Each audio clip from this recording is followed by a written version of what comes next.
contrôles 90% d'un système et que tu fais Orwell, si t'as 10 mecs qui disent la vérité à côté, c'est la merde. En fait, ça te torpille ton truc. Donc, ils ont besoin, je pense, effectivement, d'un contrôle complètement total. Et donc, on va, à mon avis, assez rapidement être une épine dans le pied de ces gens-là. C'est des titres de presse qui vivent sous perfusion. Et donc, oui, l'État et ses milliardaires qui sont des amis du président maintiennent à flot des marques. Alors, à quoi ça sert? Pourquoi ils font ça? Ben, c'est parce que ça permet de s'adresser à l'opinion. Ça permet de dissimuler certaines infos gênantes et de monter en épingle des infos moins importantes ou de faire passer de la propagande.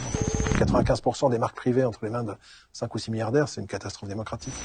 Bernard Arnault, qui possède Le Parisien et Les Échos, qui est un soutien officiel du président, qui finance les écoles de Brigitte Macron, est l'homme qui, en France, reçoit le plus de subventions pour la presse. Il y a un moment donné, on se fout de notre gueule, quoi, quand même, largement. Donc, on n'est pas libre, et quand on se sent libre, c'est vraiment qu'on enquête assez peu, à mon avis. Si on enquête et qu'on commence à déranger des intérêts, bah, assez vite, je pense que ça se passe pas bien dans ce genre de médias, quoi. Avoir des gens qui, encore aujourd'hui, à 40 balais, on a plus 5 ans, quoi, te disent, ah bah, c'est le ministre qui l'a dit, moi, je trouve ça surréaliste. La propagande, c'est pas que des mensonges, pas du tout. La propagande, il faut que ce soit cru. Donc, c'est subtil, la propagande. Donc, ça a l'air d'être de l'information.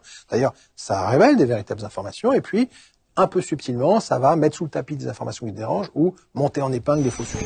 On est dans un système où le pays massacre l'information, laisse corrompre l'information, laisse frapper les journalistes dans les manifs. Enfin, je veux dire, la violence de Macron insidieuse sur la presse, elle est absolument terrible. Et à côté de ça, on nous explique, ah, il y a un problème, il y a des fake news. Bah ouais.